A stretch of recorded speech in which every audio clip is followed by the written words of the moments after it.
लगती रहती है, प्रेजेंट कंटिन्यूअस।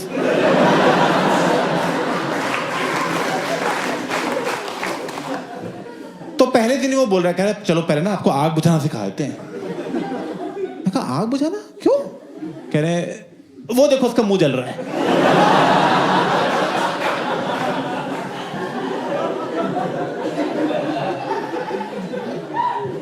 आपकी इतनी बड़ी रिफाइनरी है 2000 एकड़ की, आपका फायर डिपार्टमेंट नहीं है? कह रहे हैं पर दूर बहुत है।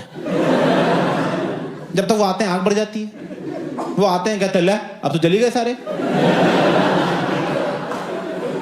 गुस्से में हम पे पानी फेंक के चले जाते हैं।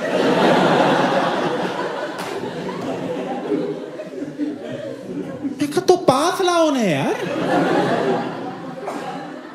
कह रहे लाए थे, एक बार प्लांट में आग लगी, वो भी जल गए।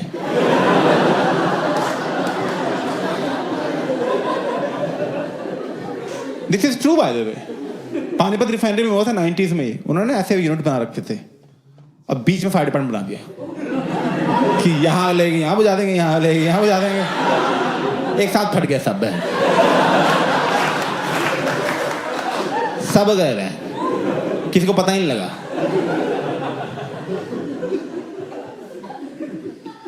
फिर वो कह रहे चलो अब आपको आपके बॉस से मिलवाएंगे जिनका नाम है शरद भोले, नाम पे मत जाना उसके। ऑफिस में लेके गए, प्रॉपर ऑफिस था। मैं कहा ओह क्या बात है, मैं यहाँ आएंगे शरद सर? क्रिश आ रहे हैं वो, धीरे बोलो आप थोड़ा। मैं क्या हुआ, सरप्राइज दे रहे हैं क्या उन्हें? ये यहाँ छुप जाता हूँ, सोफे के बीच छुप जाता हूँ मैं, यहाँ बैठ जाता हूँ, जैसे यहीं कूद जाऊंगा, न्यू ज्वाइनिंग।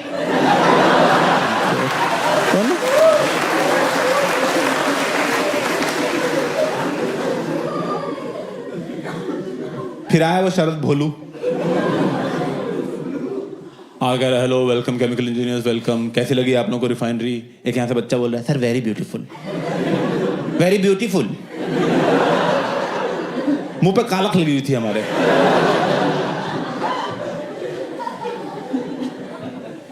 कह रहा आप लोगों ने रिफाइनरी देखी, एनीबडी हैज एनी क्वेश्चंस? मैं कहा सर इस रिफाइनरी में छुट्टियां कितनी हैं?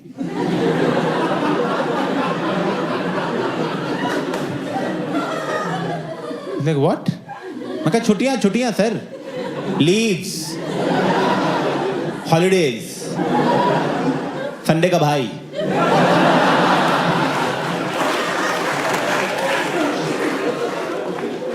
वो कितनी मिलती है सर यहाँ पे?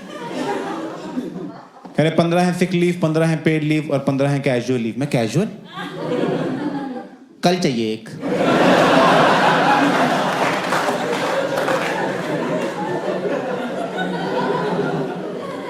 कह रहे कल क्यों चाहिए? मैं कहा सवाल जवाब क्यों रहे, कैजुअल है भाई। कैजुअल रहो ना आप। ये होता है कैजुअल, छुट्टी चाहिए, लो छुट्टी यार। अरे क्या प्लान है मूवी का? मूवी देखता रहता है। ये होता है कैजुअल बिहेवियर। वो सीरियस हो रहे हैं कैजुअल लीव पे। तो कह रहे alright Abhishek, you can take a leave tomorrow, but I'm just letting you know that we don't encourage taking leaves. I got no problem. I don't need encouragement.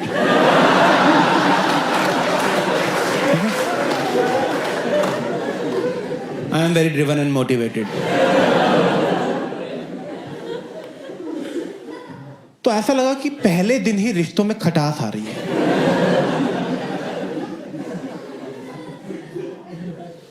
अगर आपको office में stressful day जाता है, आप सोचते हो fuck it, जो होना तो हो गया, ठीक है, बीयर और पीते हैं, दोस्तों से मिलते हैं, थोड़ा वेंट आउट करेंगे, सही हो जाएगा। मैं कहाँ जाऊं, बाहर तलवंडी साबू है। उस एरिया की जो सबसे हैपनिंग जगह थी वो रिफाइनरी थी।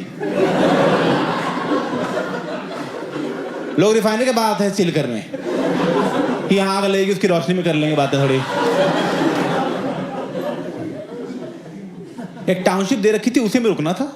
मैं वहां पे रुका रहता था, कुछ मैं चुच्चू को फोन कर रहा हूँ, मैं किससे पूछता हूँ क्या कर रहा है, वो दिल्ली में है। मैं कहा और क्या हाल है? कह रहा क्या कर रहा है? कह रहा कुछ नहीं भाई, वो ना गुड़गांव में एक नई ब्रूरी खुली है, वहाँ जा रहे थे बियर पीने, एक लाइव गिग भी है, वो देखेंगे, फिर बियर पियेंगे, फिर पिज्जा खाएंगे। भाई नॉर्मल यार। भाई तू क्या कर रहा है? मैं कहा मैं बैठा हूँ यार। कह जा बाहर। मैं कहा मैं बाहर निकलने से मना किया हुआ है। वो कह रहे थे बाहर नशेड़ी घूम रहे, वो हाथ काट देते हैं।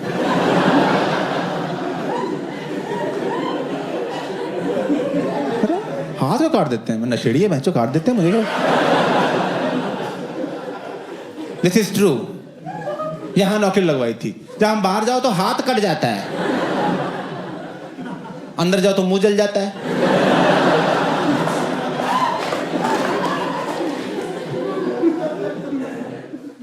तो मैं वहां ऐसे बाहर नीचे थोड़ा जाने लग गया, तो वहां पे एक बंदा दिखा जो लोकल लग रहा था। मैं कहा इससे पूछते हैं यार, इसको पता होंगे कोई हिडन जेम्स। मैं उसको बुलाया, मैं कहा पाजी क्या नाम है आपका? कह रहा है गिप्पी। तेरा? मैं कहा अभिषेक उपमन्यु। कह रहा बोल पन्नू।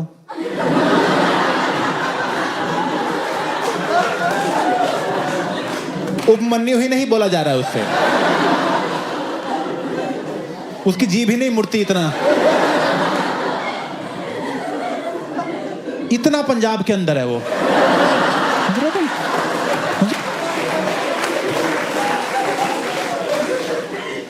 मैं कहा पाजी मुझे पूछना था कि यहाँ कहीं लाइव गिग्स होते?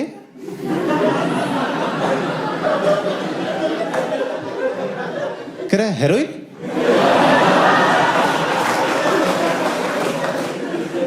मैं कहा नहीं पाजी लाइव गिग। कह रहा गांजा चाहिए? मैं कुछ नहीं चाहिए पाजी। ठीक है चलो मिलता हूँ मैं। कह रहा रुक जा कोई जरूरी काम हो बता दियो। मैं कहा जैसे? कह रहा अबॉर्शन कराना हो। मैं कैसी जगह है? गांजा और अबॉर्शन के मार्केट सेम है? एक ही आदमी दोनों बेच रहा है। ये चल रहा है तलवंडी साबू में, और रिफाइनरी के अंदर सिगरेट पीना भी अलाउड नहीं है। वो कह रहे थे फट जाएगी हमारी रिफाइनरी। 2000 एकड़ की रिफाइनरी है इनकी, फुट्टे से फट जाती है।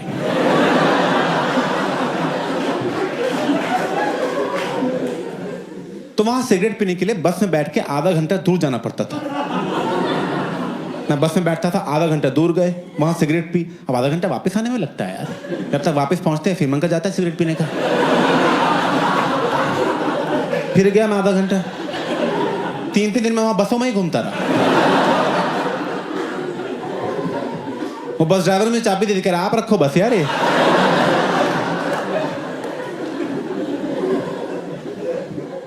मैं पापा को फोन आया, कुछ सीखा? मैं बस चलानी आ गई है।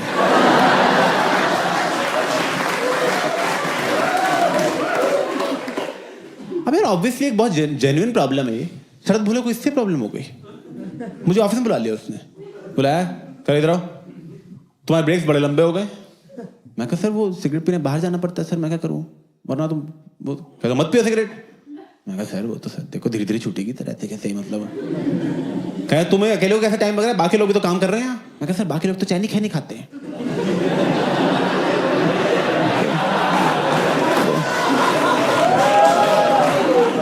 क्या तुम भी खाओ चैनी खैनी? ये कैसी नौकरी है जो तुम्हारा सुट्टा छोड़ा के गुटखा शुरू कराना चाहते हैं? मैं कहा नहीं खानी सर मुझे चैनी खैनी। क्या ट्राई तो करो। मैं कहा लाओ यार बहन। मैंने ली वो पुड़िया सी होती यहां रख ली मैंने, आगे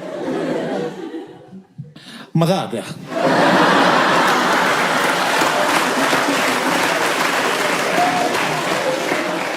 मैं कहा शिट यार, शुरू हो गया मेरा तलवंडी बनना। पता लगा 2 महीने में मैं नहीं ऊपर नहीं बोल पा रहा।